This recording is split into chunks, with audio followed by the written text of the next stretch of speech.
हमने exercise 1.1 complete कर ली थी। अब हम करेंगे नेक्स्ट सेक्शन, दी एम्प्टी सेट। एम्प्टी सेट क्या होता है? एक ऐसा सेट जिसमें कोई भी एलिमेंट ना हो।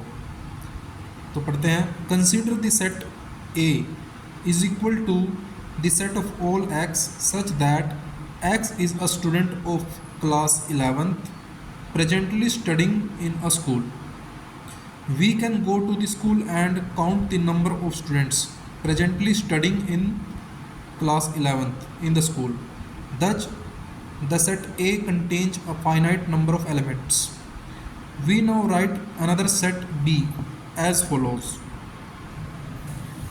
Another set B is equal to the set of all x such that x is a student presently studying in both classes x and xi, that is 10th and 11th.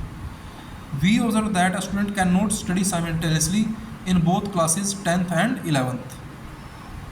कोई भी student जो है 10th और 11th class में साथ साथ नहीं पढ़ सकता. Thus the set B contains no element at all.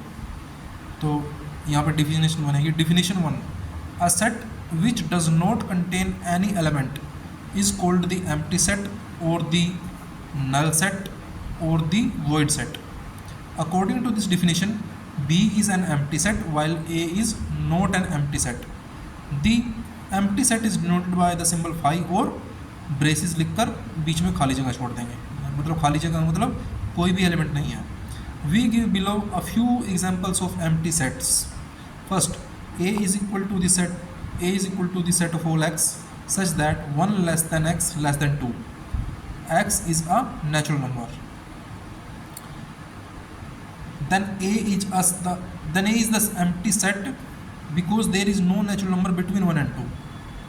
Second, B is equal to the set of all x such that x square minus 2 is equal to 0 and x is a rational number.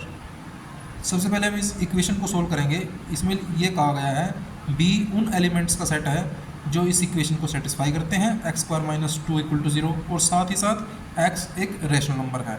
देखते हैं, पहले equation को solve करते हैं. क्या आएगी x की value?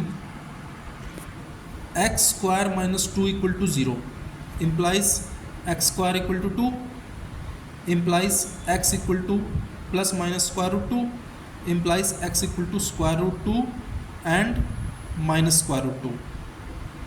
ठीक है, तो ये दो वैल्यूज है, स्क्वायर रूट 2 और माइनस स्क्वायर रूट 2.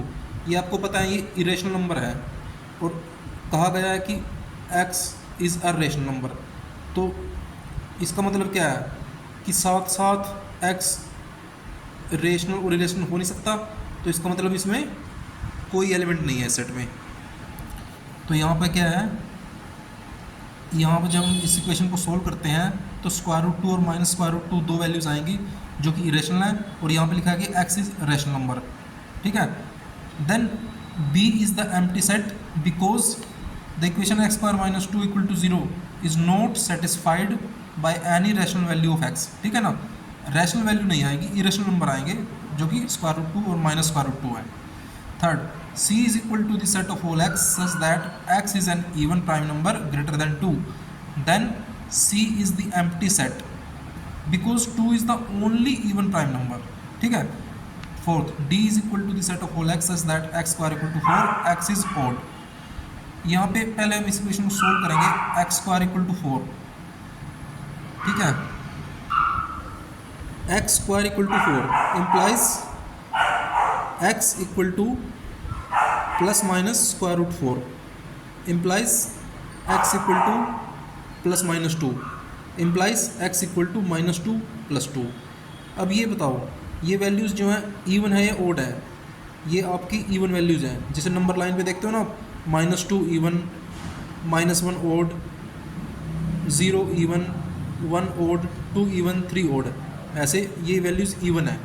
ठीक है, तो इक्वेशन को जब हम सोल्व करेंगे एक्स स्क्वायर इक्वल टू 4 पे, तो दो वैल्यू आएंगी माइनस 2 और प्लस 2 जो कि इवन होंगी, लेकिन कॉमा लगा के यहाँ कह रखा है एक्स इज ओड. तो इवन और ओड साथ साथ हो नहीं सकती.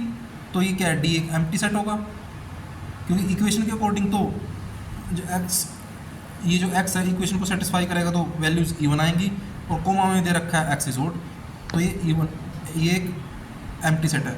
Then D is the empty set because the equation x square equal to 4 is not satisfied by any odd value of x। ठीक है, ये इक्वेशन सेटिस्फाइड होगी इवन वैल्यू पे, ओड पे नहीं होगी, तो ये हमारा एम्प्टी सेट है, कोई एलिमेंट नहीं होगा।